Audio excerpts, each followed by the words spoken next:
Ya teman-teman, kembali lagi sama saya dan di sini saya mereview suatu ini SSD Phenom RX yang serinya 240GB atau VRX 240. Kalau yang sebelumnya 120GB, kalau yang ini 240GB. Serinya VRX 240. Yang membedakan dari segi size-nya aja sih 120 dan juga 240. Tetapi kalau yang ini SSD 240GB yang termurah sih kalau menurutku, yang dimana terharga 338.000. Kalau dibandingkan merek-merek yang lainnya ini lebih murah. Tetapi jangan bandingkan dengan SSD yang harga murah yang dimana garansinya tersebut tidak jelas. Ada di beberapa merek yang tidak jelas garansinya, tetapi kalau yang ini dia itu garansinya jelas 3 tahun. Kalau rusak tinggal ganti baru untuk yang ini. Dan di sini adalah Phenom RX. Ini saya dikirimi untuk mereviewnya apakah bagus atau tidak. Dan juga sesuai atau tidak dari segi performanya. Performa sih harusnya untuk yang ini dengan harga murah. Sebelum saya lanjutkan untuk baca spesifikasinya yang ada di sini dan juga mereviewnya, jangan lupa klik subscribe ya teman-teman, pojokan bawah tuh ya, tinggal diklik seperti itu. Dan sebelum itu nanti saya akan mengetesnya seperti biasa dari segi booting Windowsnya, suhu, membaca dan juga menulisnya, dan juga transfer file. Dan dimana untuk yang ini nanti saya akan bandingkan dengan SSD yang lainnya untuk transfer filenya, apakah stabil atau tidak. Seperti ini aja dari segi boxnya, aku suka sih kalau yang ini boxnya ini dia tuh rame dan juga elegan, yang dimana berwarna hitam dan juga abu-abu merah seperti ini, maupun putihnya dari segi tulisan, dan juga ada Phenomnya di bagian logonya sini. Sangat menarik sih dan juga meyakinkan, garansinya juga 3 tahun. Dan di sini dari segi spesifikasinya dia tuh up-to-nya dari segi membacanya dia tuh 545 dan juga menulisnya 435. Seperti itu dari segi spesifikasi yang ada di sini. Atau detailnya bisa Anda scan aja di barcode-nya yang ada di sini. Ya, komplit sih kalau yang ini. Dan juga ini buatan Taiwan untuk SSD-nya.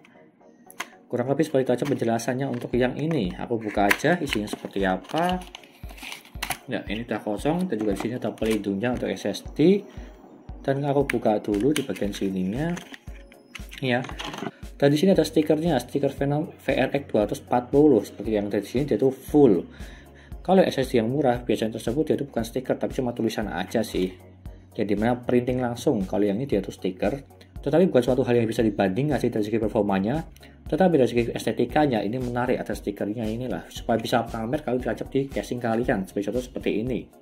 Supaya tahu SSD apa yang kalian pakai. Dan juga di sini dia ada simple polosan belakangnya. Dan di sini ada stiker garansinya. Seperti itu aja untuk penjelasannya, gak usah berlama-lama. Kita lanjutkan saja untuk mereviewnya apakah rekomen atau tidak SSD-nya ini. Yuk. Dan lalu yang pertama dari segi booting Windows-nya, yang dimana saya menggunakan SSD Phenom RX, dan kita tunggu aja seberapa cepat dia untuk booting Windows-nya.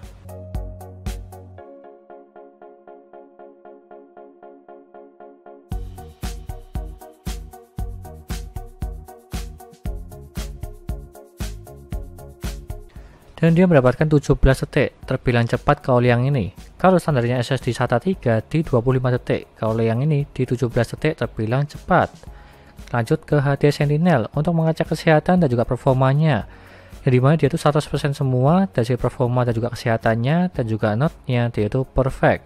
Dan juga suhunya 38 derajat terbilang dingin kalau yang ini, di bawah 40 derajat lah. Intinya seperti itu. Selanjutnya di Crystal Mark untuk mengecek kecepatan dari segi membaca dan juga menulisnya. Yang dimana untuk membacanya mendapatkan 549 dan juga menulisnya 490. Dan jika kita bandingkan dari segi yang tertulis di dalam websitenya, dia itu up-to-nya 545 per 435. Dan kita bandingkan dia itu melebihi semua dari segi realitanya. Dari segi membacanya terpaut sekitar 4 dan juga menulisnya terpaut sekitar 45. Bisa dibilang ini bagus, melebihi dari segi datanya. Lanjut ke pengujian transfer file, yang dimana saya menggunakan dua SSD, Phenom RX dan juga SSD Genuine. Yang pertama Phenom RX dulu ke Genuine, filenya 38,6 GB. Setelah saya pindahkan, awalnya tersebut dia itu 400-an MB per second. Lalu dia itu stabil sampai selesai di angka 430 sampai 490. Dia itu naik turun stabil, tidak melebihi 500, tidak di bawah 400. Intinya seperti itu untuk yang ini terbilang bagus.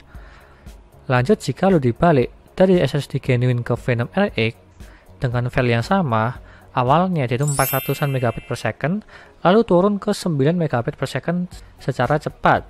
Cuma bertahan 1 detik aja sih, lalu dia tuh naik lagi ke 400-an MB per second stabil sampai selesai. Bisa dibilang ada penurunan di bagian awal-awalnya saja, tapi setelah itu dia stabil ke 400-an sampai selesai.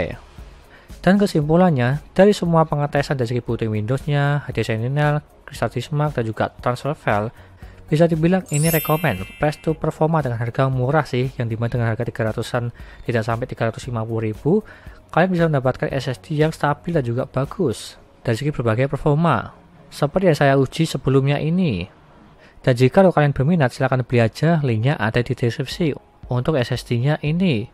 Sekian dari saya, terima kasih sudah menonton, dan juga jangan lupa like dan subscribe.